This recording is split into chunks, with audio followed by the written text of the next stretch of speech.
নমস্কার বন্ধুরা, ভিলেজ রান্নাঘরে আপনাদেরকে অনেক অনেক স্বাগত জানিয়ে আজকে কিন্তু রেসিপি শুরু করব। আজকে একটা দারুণ রেসিপি নিয়ে চলে এসেছি ভিলেজ রান্নাঘরে। আপনাদেরও ভালো লাগবে, আমাদেরও ভালো লাগবে। খুব সহজ পদ্ধতিতে কম সময়ের মধ্যেই হয়ে যাবে।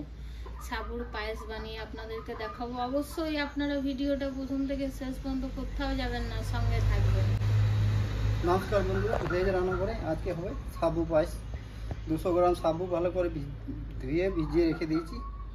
এবারে আপনারা আমার রান্না করে দেখাই, আপনারা ভিডিওটা দেখুন। একটু লবণ দেবো, সামান্য একটু লবণ দেবো, নিয়ে ঘেটে দেবো একটু। সাবু ভিজিয়ে গেছে বন্ধুরা। এখানে 1 লিটার দুধ নিয়ে নিয়েছি, গাই দুধ বসিয়ে দিচ্ছি। বন্ধুরা দুধটা হালকা গরম হয়েছে, এবারে আমি পাউডার দুধ দিয়ে দেবো। অল্প অল্প দিয়ে মাছটা খাবো। 150 গ্রাম পাউডার দুধ দিলাম।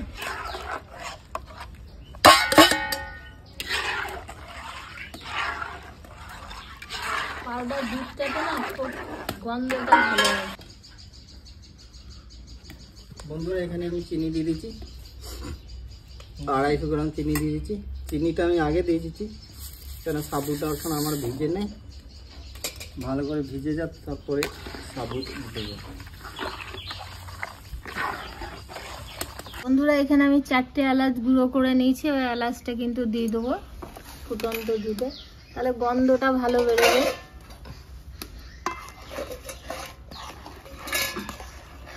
বন্ধুরা সাবুটা ভালো করে ভিজে গিয়েছে, এবার মিক্সিং গ্রাইন্ডারে দিয়ে আমি পেস্ট করে নেবো।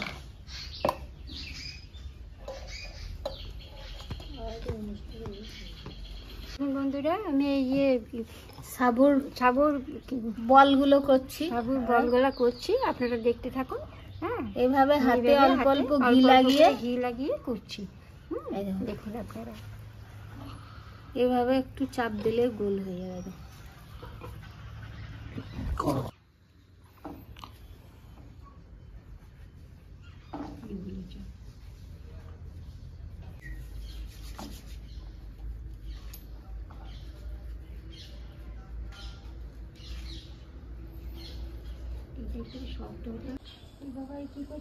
এই বল কটা হয়ে গেছে, আপনি বাকিগুলো করছে, এইগুলো আমি দিয়ে দিচ্ছি। এই গরম দুধের মধ্যে দিয়ে দেবো।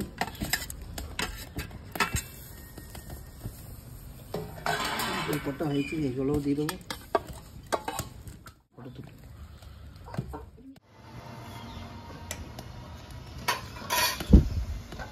এই দুধটাও টেনে নেবে এগুলো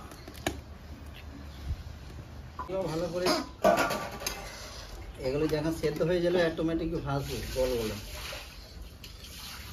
বন্ধুরা আমাদের প্রত্যেকের বাড়িতে, আপনাদের প্রত্যেকের বাড়িতেই তো উপোস লেগেই থাকে, তাই এক ধরনের সাবু আমরা খেয়েই থাকি।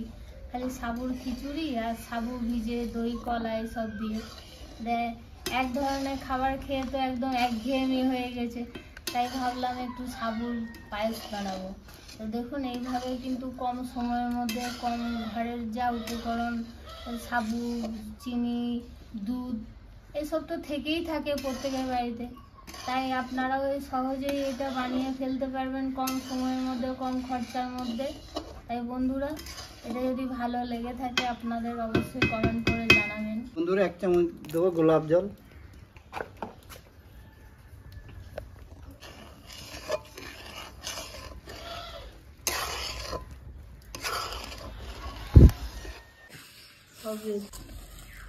প্রায় রেডি হয়ে গেছে, এবারে এখান থেকে আমি কিশমিশ দিয়ে দেবো।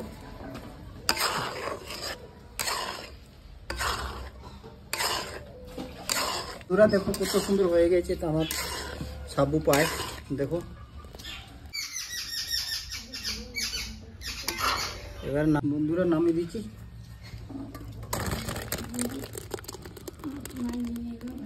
জানার জন্য আমি কিশমিশ দিয়ে দিচ্ছি, আর দিয়ে দেবো উপরের দিকে আমন।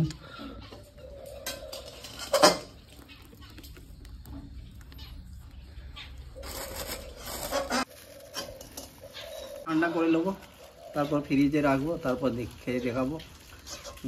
ঠান্ডাইতে খেতে ভালো লাগে পায়েস, এই জন্য ঠান্ডা করে তারপরে এবার খেয়ে দেখি সাবুর পায়েস। সাবুর পায়েস এবার খেয়ে দেখি কেমন হয়েছে। ঢালেগা দেখুন বন্ধুরা,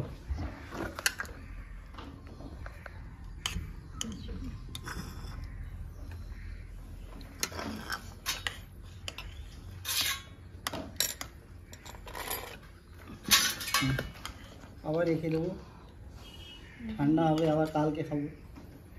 এখন দুদিন খাওয়া হবে।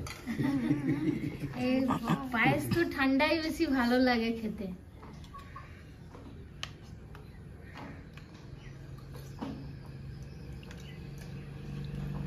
দারুণ হয়ে যায়। দারুণ দারুণ, খেলে বন্ধুরা বারবার খেতে মন হবে। তাই অবশ্যই বেশি দেরি করবেন না, খুব তাড়াতাড়ি বানিয়ে ঝটপট বানিয়ে ফেলবেন আর চটপট খেয়ে ফেলবেন। তাই এই ভিলেজ রান্নাঘর চ্যানেলটিতে নতুন হয়ে থাকলে লাইক শেয়ার আর কমেন্ট করবেন, অবশ্যই সাবস্ক্রাইব করে পাশে থাকবেন, বেল ঘন্টি পাশে ক্লিক করবেন আর নোটিফিকেশনটা অন করতে ভুলবেন না। সুস্থ থাকবেন, সাবধানে থাকবেন, কাল আবার দেখা হবে। বন্ধুরা ভিলেজ রান্নাঘরে নতুন নতুন রেসিপি দেখার জন্য ফেসবুক চ্যানেলটাকে ফলো করবে আর পাশে থাকবে। মা কেমন লাগলো? খুব ভালো লেগেছে। মায়ের খুব ভালো লেগেছে, মা তো নিরামিষই দারুণ খায়, লাগছে, দারুণ। তাই এইসব খাবারগুলো মা খেতে খুব ভালোবাসে। দেখতে থাকুন, খুব ভালো হয়েছে। আপনারা করে বানিয়ে খেতে পারবেন। বলো।